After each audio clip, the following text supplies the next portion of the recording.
So get in, loser, we're going home shopping today. Everybody knows that Zillow is only good for judging rich people's houses. That's it. Everybody knows that. So if you're really shopping for a home, why you on Zillow? Also, this is absolutely no shade to Zillow. I'm willing to change my tune completely if you're willing to sponsor me. So hit me up in the comments. Let's work something out. But for real though, if you're actually trying to buy a home and you're starting to look at houses, so I'm gonna tell you what to actually look for, what to actually pay attention to, and learn how to not get finessed.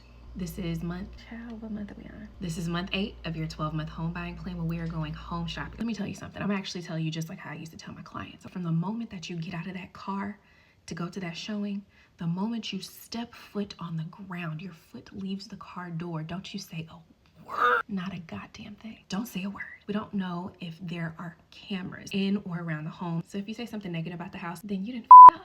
Because they could play really hardball with you whenever you submit an offer. Let's say that you say something positive. Oh my God, this house is perfect. This is exactly what we're looking for. Baby, you just gave them leverage. They know that you want this house and you'll do just about anything to get this house. So what do you say? The moment that you leave the car, up until the moment that you get back in the car, not a goddamn thing. Let's talk about shiny object syndrome.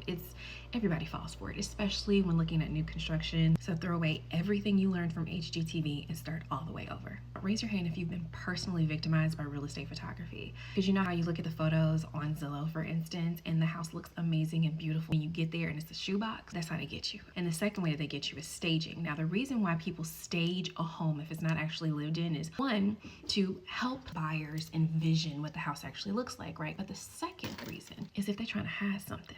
They put a big rug down so you don't see a crack in the floor, the fact that the floor slants a little bit to the left. They hang pictures on the wall so that you don't see the cracks in the wall. But the last thing that I'll tell you is something I would tell my clients all the time, especially if the neighborhood had an HOA. What you need to do is you need to visit that home at different times of day and different times of the week. The best way to get a gauge of how horrible an HOA is, because I know everybody has HOA horror stories, it's not about how many rules they have, because they're all gonna have a ton of rules.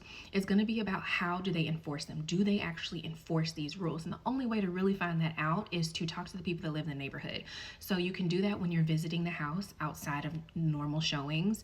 And also you can go look at the Facebook group for that neighborhood and see what people are saying there. I would do that all the time, be a little nosy.